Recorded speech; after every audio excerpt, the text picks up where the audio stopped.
everyone, Luke here, welcome back to the channel. So it's Christmas Eve. It's Christmas Eve. How quickly did that fly by? But I managed to get this finished in just a nick of time, and this is a steampunk lamp that I'm making for my father-in-law. So let's see how it goes together. So this is going to be the absolute perfect base for this lamp. I mean, it really fits in with the theme. We've got this nice dark wood as a base, and I'm planning on putting a middle foot on it so it looks like the whole thing is floating, and then we could put some LEDs on the bottom. But I'm going to tackle that when we get towards the end of this project. But the idea for now is to take our lamp holder, feed it through where the spark plug in the engine goes, bring the wires out right here because we can actually move this piston up and down, and I've made sure that it actually does fit all the way through. And in that way we can wire in the actual lamp holder really easily. We've got this big area on this side which is doing absolutely nothing, and in my head that doesn't look quite right, so I wanted to put another feature in there that also really ties into that diesel punk, steampunk sort of theme that's going on. So what I've done is I've drilled out 4 holes, and these spark plugs just fit in there like this.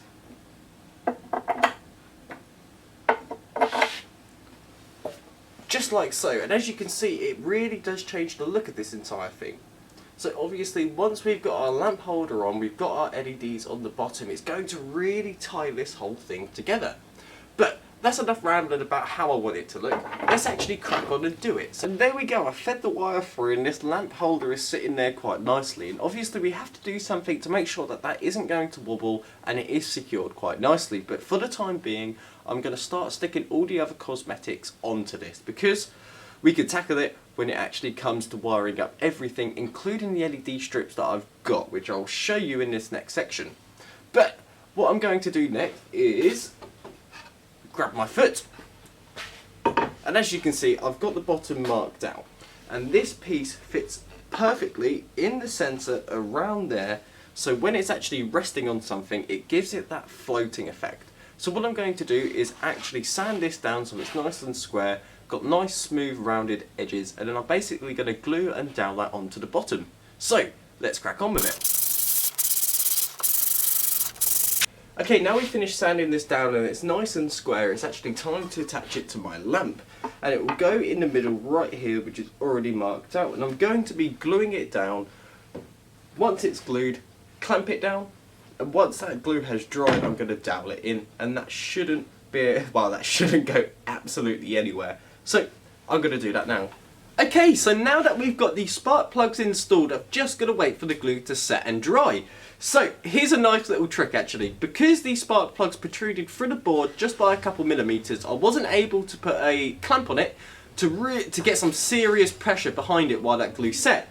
So what I've done is I've grabbed a bit of string and a 2 kilogram weight, well 2.5 kilogram weight, and hung it off the bottom. So now gravity does all the work by pulling this down, keeping it nice, square and straight, which is awesome. And what I've also done is I've put the foot on it right in the centre, so now we've got this whole floaty effect to the whole thing, and I think this looks really cool. Now it's time to actually install these LEDs, and there's one thing I will say, the adhesive on these LEDs was absolutely awful. So how I'm actually securing these is by using some of this, and this is just some Gorilla Glue, some super glue by them, and it's doing a really nice job. And how I'm doing these corners, how I'm getting these perfect bends around the corners is actually pretty simple as well.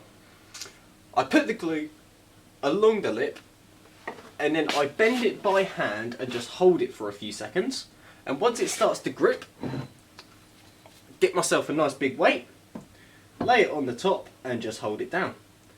After about, I don't know, 2-3 minutes it starts to really grip to it.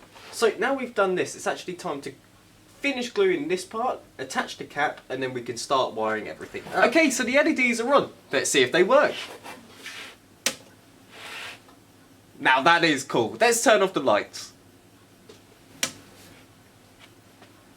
Wowzers, look how cool that looks. Right, so now the LED strip is on and it's nicely secured and it's working nicely. I've decided to change the actual lamp holder. So instead of using a plastic one which was sprayed up a chrome colour, I'm going to be using this. And this is a brass lamp connector, and I feel like that it matches the style a lot better than the chrome lamp holder that I sprayed up beforehand. So this is what I'm going to be using. I've installed a bearing right here, and the reason why I installed a bearing right there is so I can actually install my lamp holder, and within that bearing it's got my little base for the lamp holder, and I can just put that on and screw it in.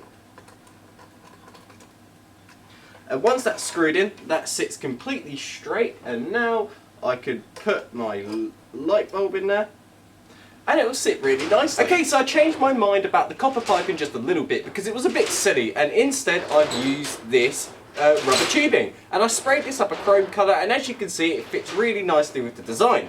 What else I've done is I've used this LED driver, LED transformer to convert it from 230 volts down to 24 volts, so I can actually get this LED strip to light. And my chock box is right there. So the last thing that we have to do is finish wiring it up. Let's do it. Okay, so I've actually finished doing all of the wiring, and this whole thing is working. And I'll quickly show you that, but I also want to show you it with the lights off. So let's compare it. That's it with the lights on, and let's see what that looks like in the dark. That looks awesome. I mean, now it's illuminated, that just looks fantastic. And now that's all wired up, there's only one thing that I have to do, and that is to tidy up this slack at the bottom. I've got a few wires that just need to be tidied up a little bit, and I've already got a solution for that.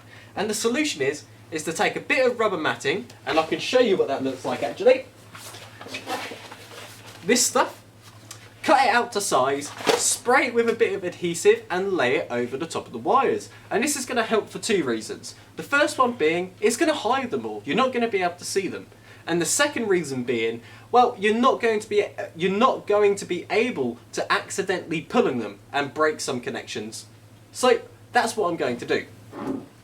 And there we go. I finished putting the rubber matting onto the bottom, and as you can see, it's hid the wires absolutely perfectly, and there's no way you're going to accidentally tug on them to ruin any of the connections. And with that now being done, this project is now finished.